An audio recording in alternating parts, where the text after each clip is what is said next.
Election পরবর্তীতে আমরা জানি যে গত 13ই ফেব্রুয়ারি বেশ কিছু জায়গায় বেশ কিছু ঘটনা ঘটার উৎপাত শুরু হয়েছিল, যার প্রেক্ষিতে আমরা তাৎক্ষণিক কিন্তু আমরা অ্যাকশনে যাই। আপনারা জানেন শ্রীনগরে একটা দুর্ঘটনা ঘটে, দুই পক্ষের মধ্যে মারামারি হয় এবং আমরা তাৎক্ষণিক সেখানে যে সমাধান করি। আনন্দপুরে একটা ঘটনা ঘটার সম্ভাবনা ছিল মোল্লাকান্দির, সেখানেও কিন্তু আমরা দ্রুত আমাদের পেট্রোল পাঠিয়ে সেটাকে আমরা নিয়ন্ত্রণে নিয়ে আসি। এছাড়াও ভিটিও আগলায় কিছু ঘরবাড়ি ভাঙচুরের ঘটনা ঘটে, যেখানে আমরা দুইজনকে তাৎক্ষণিক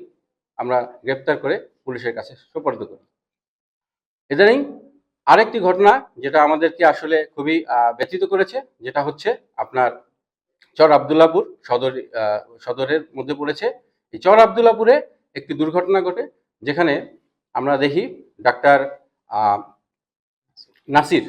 নাসির এবং যে মারা যায় জসিম, এই দুইটা গ্রুপের মধ্যে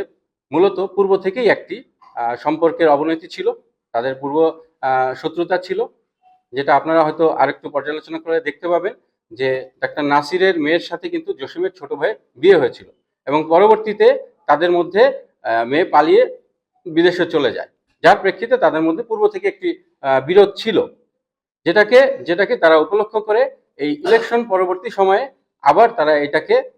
কেন্দ্র করে একটা মারামারিতে লিপ্ত হয় এবং আপনারা জানেন দুপক্ষের মধ্যে ইনিশিয়ালি হাতাহাতি পর্যায়ে ছিল এবং পরবর্তীতে আড়াইটার সময় তারা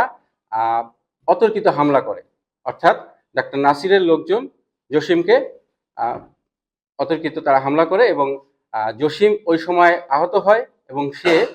তাকে ইনিশিয়ালি মুন্সিগঞ্জ সদর হসপিটালে না নিয়ে তাকে নেওয়া হয় ঢাকা মেডিকেলে এবং সেখানে সে মৃত্যুবরণ করে। এটা একটি অনাকাঙ্ক্ষিত ঘটনা ছিল, বাট আমরা তাৎক্ষণিক, আমি নিজেও ওই এলাকায় গিয়েছিলাম, আমার পেট্রোল টিম ওখানে গিয়েছিল, পুলিশের টিমও ওখানে ছিল, আমরা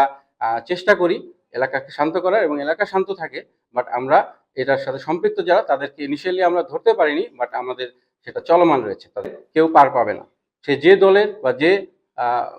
মনেরই হোক না কেন, আমরা ইনশাল্লাহ সেটা কোনোভাবেই প্রশ্রয় দিব না, এটা আমাদের প্রতিশ্রুতি। আপনারা জানেন মোল্লাকান্দি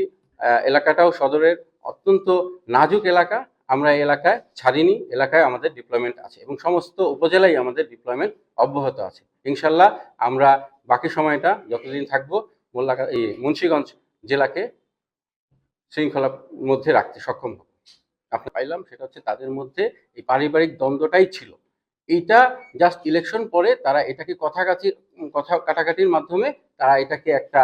ইনফ্লুয়েন্স হিসাবে কাজ করে, ইলেকশনটাকে একটা ইনফ্লুয়েন্স হিসাবে নিয়ে, এটাও ঠিক তারা দুই পক্ষের আলাদা আলাদা পক্ষ ছিল, এটাকে ইনফ্লুয়েন্স করে তাদের মূলত তাদের ছিল পারিবারিক কলহ।